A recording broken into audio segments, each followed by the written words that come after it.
Hello दोस्तों, नमस्कार। आप सभी का आपने YouTube channel Himanshu G S मस्ती पांडे सर में दोस्तों आप सभी का हार्दिक स्वागत, अभिनंदन और दिल से आप सभी का हार्दिक स्वागत करता हूं। और आज आप लोगों के लिए लेकर आया हूं दोस्तों जनगणना पॉपुलेशन, जो आप लोगों के पेपर की दृष्टि से बहुत इंपॉर्टेंट है और सुपर टेट में दोस्तों यहाँ से एक नंबर आपको गेन करने को मिलता है। क्योंकि आप सभी को पता है कि एक एक नंबर बहुत कीमती है दोस्तों, क्योंकि मैं इसकी कीमत बहुत अच्छी तरीके से समझता हूँ। इसलिए मैं चाहता हूँ कि मेरे पढ़ाए हुए कोई विद्यार्थी एक नंबर से ना रुकें। तो चलिए दोस्तों स्टार्ट करते हैं जनसंख्या जनगणना, और एक भी क्वेश्चन नहीं छूटेगा। जनगणना बहुत कुछ नहीं पढ़ना, जितना हम बताएंगे केवल उतना पढ़ना है। और अगर इसको आपने पढ़ डाला तो लाइफ झिंगा लाला। तो सबसे पहले दोस्तों, अगर आप हमारे वीडियो पढ़ना है तो इसे सब्सक्राइब करिए, लाइक करिए और सब्सक्राइब शेयर भी करिए। चलिए मिलते हैं और देखते हैं क्या इसका अगला सेशन हो सकता है, इसमें क्या क्या इंपॉर्टेंट बातें हो सकती हैं। चलिए दोस्तों, सबसे पहला जो क्वेश्चन यहाँ पर आपके लोगों के बीच दिख रहा है तो ये है कि जनसंख्या वृद्धि पर अंकुश लगाने के लिए देवी रूपक योजना। बहुत इंपॉर्टेंट क्वेश्चन है बेटा कि जनसंख्या वृद्धि पर अंकुश लगाने के लिए सबसे पहले किस राज्य ने देवी रूपक योजना स्टार्ट की है? तो आप कहोगे बेटा हरियाणा। हरियाणा राज्य ने सबसे पहले बेटा देवी रूपक योजना को जो है स्टार्ट किया है, ताकि जनसंख्या की वृद्धि पर अंकुश लगाया जा सके। तो अगर आपसे कोई व्यक्ति पूछता है कि जनसंख्या वृद्धि पर अंकुश लगाने के लिए सबसे पहले देवी रूपक योजना किसने चलाई, तो आप बेटा क्या कहोगे? इसका राइट आंसर होगा हरियाणा। अगला क्वेश्चन बेटा नंबर दूसरा जो क्वेश्चन है वो ये कह रहा है कि भारत में जन्म लेने वाली एक अरबवी शिशु कन्या का नाम, मतलब जो भारत में जन्म लेने वाली एक अरबवी जो शिशु कन्या थी उसका नाम क्या था? तो उसका नाम था बेटा आस्था। क्या नाम था? आस्था। आस्था। चलिए आगे देखते हैं। अगला जो क्वेश्चन है वो आप सभी के सामने ये रहा। ठीक है, देखते हैं अगला क्वेश्चन क्या कहता है। तो अगला क्वेश्चन क्या कहता है तो देखिएगा, अगला क्वेश्चन ये कहता है कि सर्वाधिक साक्षरता वाला केंद्र शासित प्रदेश कौन है? तो सबसे ज़्यादा जहाँ साक्षरता है बेटा वो कौन सा केंद्र शासित प्रदेश है? तो आप कहोगे लक्षद्वीप। जबकि न्यूनतम साक्षरता वाला संघ शासित प्रदेश कौन सा है? तो आप कहोगे दादर नागर एवं हवेली।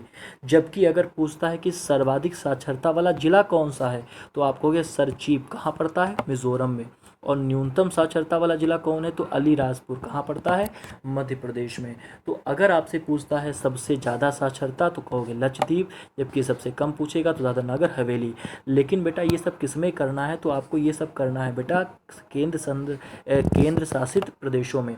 लेकिन बेटा अगर आपसे पूछ लेता है क्या सर्वाधिक साक्षरता और न्यूनतम साक्षरता वाला जिला, तो अगर सर्वाधिक साक्षरता वाला जिला पूछेगा तो सरचीप मिजोरम बोलोगे, जबकि न्यूनतम पूछेगा तो आप कहोगे अलीराजपुर मध्य प्रदेश।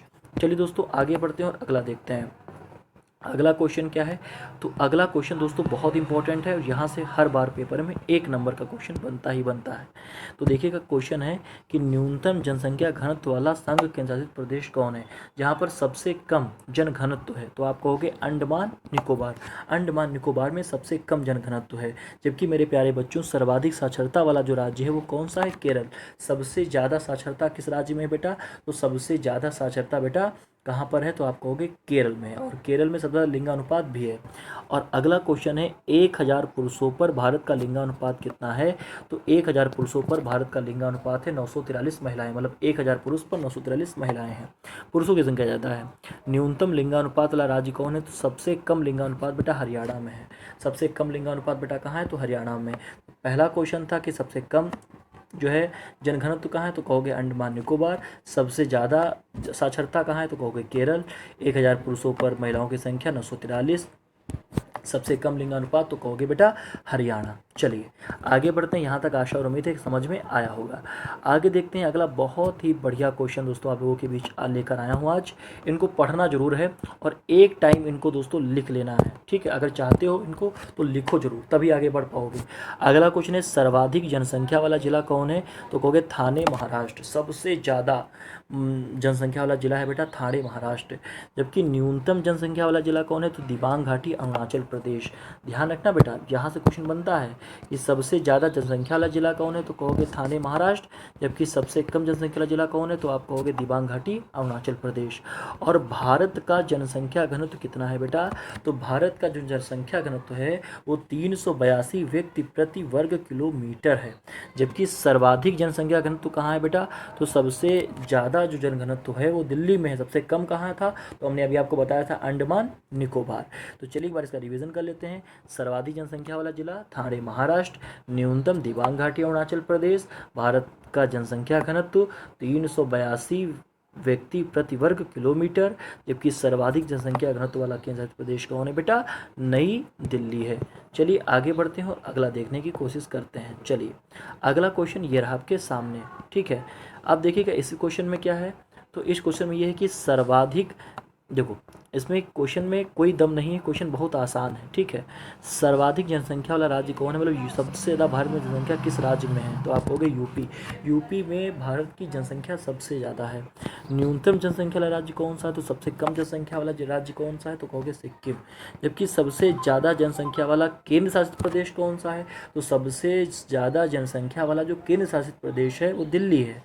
जबकि सबसे कम कौन सा है, तो सबसे कम बेटा कौन सा है, लक्षद्वीप है। कौन सा बेटा, लक्षद्वीप है। तो आइए एक बार रिवीजन कर लेते हैं। सबसे ज़्यादा जनसंख्या वाला राज्य उत्तर प्रदेश, सबसे कम सिक्किम, केंद्र शासित में सबसे ज़्यादा दिल्ली, और सबसे कम बेटा कौन, लक्षद्वीप, क्योंकि लक्षद्वीप अपने लक्ष्य तक नहीं पहुंच पाया, और जो दिल से दिल तक पहुंच गए वहाँ की जनसंख्या ज़्यादा हो गई, समझ तो गए होगे, ठीक है। चलिए आगे बहुत बढ़ते हैं और अगला देखते हैं। अगला देखो ये प्यारा सा क्वेश्चन है, ठीक है। और प्यारा सा क्वेश्चन कह रहा है कि आज़ाद भारत की पहली जनगणना, आज़ाद भारत की सबसे जो पहली जनगणना हुई थी वो कब हुई थी, तो आप हमेशा कहोगे कि आज़ाद भारत की सबसे पहली जनगणना हुई थी वो 1951 ईस्वी में हुई थी। जबकि भारतीय जनसंख्या का महाविभाजक वर्ष, देखो ये बहुत इंपॉर्टेंट है दोस्तों, हम लोग जो जनगणना पहले मतलब पहले जहाँ से स्टार्टिंग हुई थी बेटा वो 1921 से, सबसे पहले यहीं से स्टार्टिंग हुई थी। लेकिन प्रेजेंट टाइम में जो स्टार्टिंग होती है बेटा वो लघु विभाजक वर्ष के नाम से जाना जाता है। और 1951 की जनगणना, ध्यान रखना, 1951 की जनगणना से हम लोग लेते हैं कि वहाँ की 1951 से ही शुरुआत हुई थी। तो लेकिन सबसे पहले जो महाविभाजक वर्ष था 1921 था, लेकिन बाद में जो विभाजक वर्ष बना वो 1951 बना, ठीक है। और 2011 की जनगणना के अनुसार कितनी भारत की जनसंख्या थी बेटा, तो आप कहोगे 121.5 करोड़, 121.5 करोड़। सातवां नंबर क्वेश्चन देखते हैं जो वेरी वेरी मोस्ट इंपॉर्टेंट है, ठीक है। सातवें नंबर क्वेश्चन का आंसर ये बेटा होगा, यहाँ पे लिखा हुआ है, देखो यहाँ पे क्या लिखा है कि पहली जनगणना के महापंजीयक, पहली जनगणना के महापंजीयक कौन थे, जनगणना आयुक्त कौन थे, तो आप कहोगे डब्ल्यू प्लोडन। इनका नाम गलत है, यहाँ लोडन लिखा है, इसके आगे आधा पा बना लेना, प्लोडन थे। ध्यान रखना, पहली जनगणना के महापंजीयक जनगणना आयुक्त थे बेटा डब्ल्यू प्लोडन। भारत में पहली बार विधिक जनगणना कब प्रारंभ हुई थी, तो कहोगे 1872 में प्रारंभ हुई थी, और वो भी किसके शासनकाल में बेटा, लॉर्ड मेयो के शासनकाल में प्रारंभ हुई थी। जबकि स्थायी गणना का जो जनक है वो लॉर्ड रिपन को जाना जाता है, ठीक है। तो यहाँ पे बेटा आप लोग एक बात ये ध्यान रखना बेटा कि पहली जनगणना के जो आयुक्त थे उनका नाम था डब्ल्यू प्लोडेन, और भारत में पहली जनगणना हुई थी बेटा 1872 में, और किसके शासनकाल में बेटा, लॉर्ड मेयो के शासनकाल में। चलिए आगे बढ़ते हैं और अगला देखते हैं बेटा। अगला क्वेश्चन क्या है, तो अगला क्वेश्चन ये कहता है कि जनगणना संगठन का उच्चतम अधिकारी कौन होता है, तो आप कहोगे महापंजीयक जनगणना आयुक्त। जो जनगणना संगठन का उच्चतम अधिकारी होता है उसको कहा जाता है महापंजीयक जनगणना आयुक्त। और सभी को पता होगा कि जनसंख्या दिवस बेटा कब मनाया जाता है, तो जनसंख्या दिवस सभी को पता होगा कि ये मनाया जाता है बेटा कब, 11 जुलाई को बनाया जाता है। कब बेटा, 11 जुलाई को। तो सबसे पहला क्वेश्चन कि जनगणना करता है उसको बोलते हैं पंजीयक जनगणना आयुक्त, और जनसंख्या दिवस बेटा 11 जुलाई को बनाया जाता है। चलिए आगे देखिएगा अगला क्वेश्चन क्या कहता है, तो अगला क्वेश्चन बहुत इंपॉर्टेंट और बेहतरीन वाला इंपॉर्टेंट क्वेश्चन है, ठीक है। और ये वाला क्वेश्चन हर बार पेपर में आता है दोस्तों।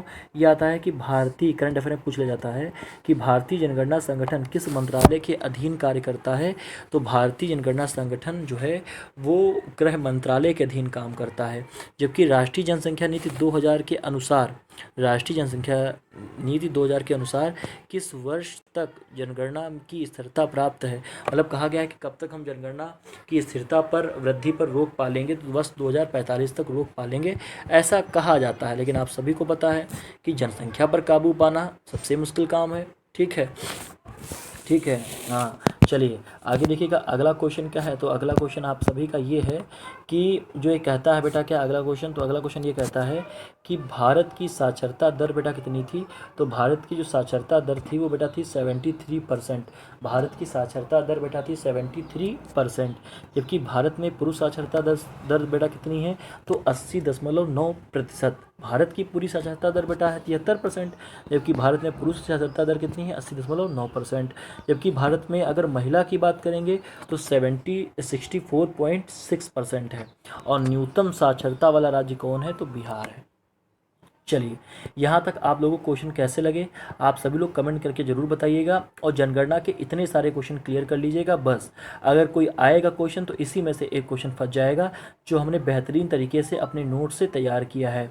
आप सभी लोग ज़रूर कमेंट करके बताइएगा कि आप सभी को मेरा वीडियो कैसा लगा, मज़ा आया कि नहीं आया, और जैसे वीडियोज़ आपको पिछले मिल रहे हैं आपको कैसा लगा, अपना अनुभव ज़रूर हमारे साथ शेयर करिएगा, और ज़रूर बताइएगा कि आपको हमारी वीडियोज़ कैसे लग रहे हैं।